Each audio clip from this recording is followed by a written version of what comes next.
is America, the richest country in the world, a land of rolling hills, of rivers and valleys, of vast plains and fertile farms.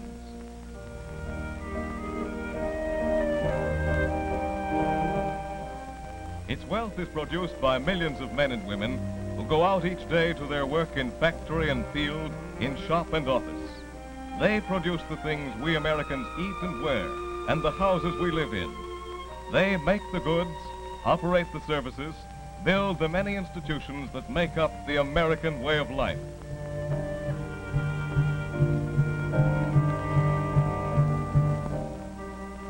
Men and jobs do this.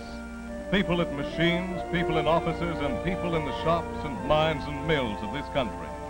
Men and jobs are the essential basis of our modern America.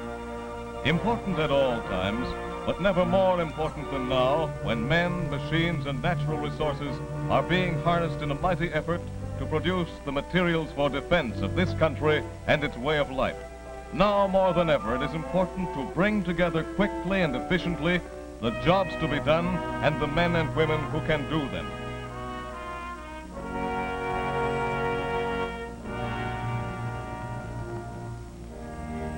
This vital responsibility is the task of the United States Employment Service of the Social Security Board, a part of the Federal Security Agency headed by Paul V. McNutt, Administrator. Of the Employment Service, Mr. McNutt says, "For 7 years, our Employment Service has been helping men find the jobs they can do and helping business and agriculture find the workers they need. The Employment Service knows American industry and American workers. Because it has this knowledge and experience, it has now been called to the front line of the national defense effort. The President has designated the United States Employment Service a defense agency and has entrusted it with the responsibility of mobilizing the nation's manpower for defense work. It is our task to locate for the government and for private defense industries the men and women who can make the ships, the guns, the tanks, the planes, and thousands of other kinds of material and equipment needed to protect this country."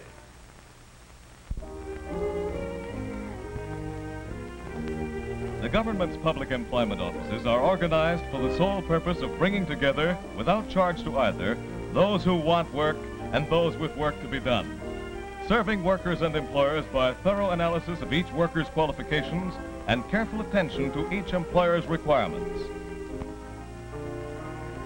For workers of all kinds, the Employment Office provides a business-like job placement service.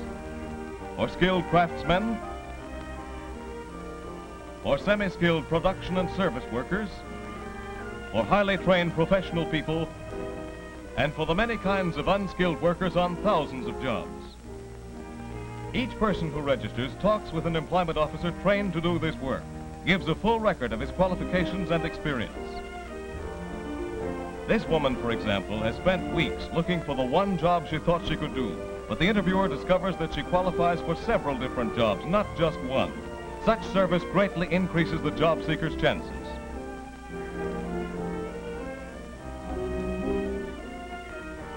Beginners like this need more than routine help in finding work. Their problem is what kind of work, what kind of training, where to get it. Junior placement counselors in many offices help young people find the answers to these questions.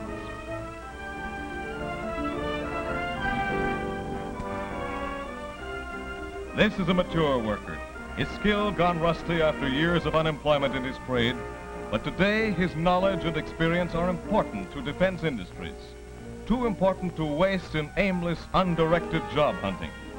The interviewer knows where there are jobs for men like him. After a brief training course, to regain his old-time speed and efficiency, he will be referred to a definite opening in a defense industry. Such service prevents waste of precious manpower in this time of national emergency.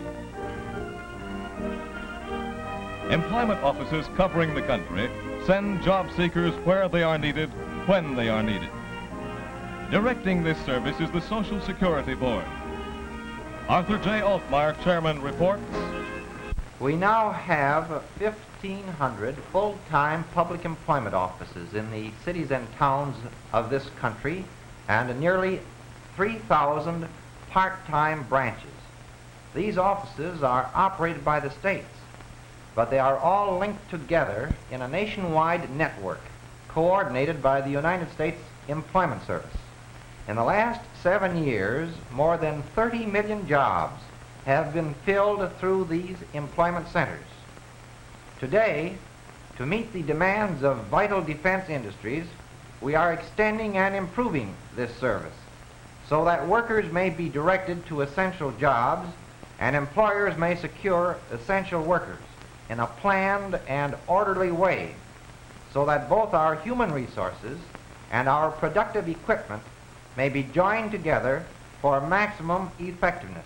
The employment service is for every employer in every industry, from the huge factory to the owner-run machine shop employing one helper, from the luxury hotel serving hundreds of guests, employing chefs, waiters, bellboys, chambermaids, doormen, to the small rooming house or private housewife seeking one maid of all work, and from the great department store with its large staff of salespeople, buyers, bookkeepers, stock clerks, and other employees, to the small neighborhood shopkeeper who needs a little extra help or a general assistant.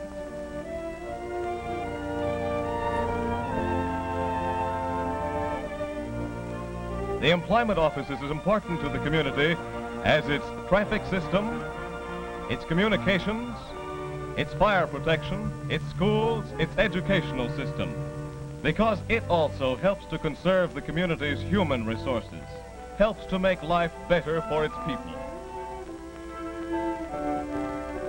In cities and towns throughout the nation, the employment service is the key to available jobs, the key to available workers, bringing both together, serving the community by matching its people with its work.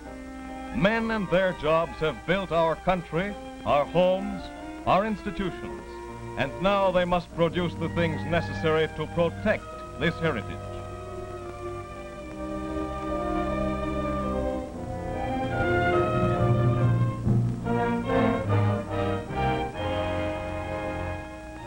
Many men at many jobs, carefully chosen for their work, directed to the kinds they can best do and that most need to be done. The right man at the right job to make the things America needs.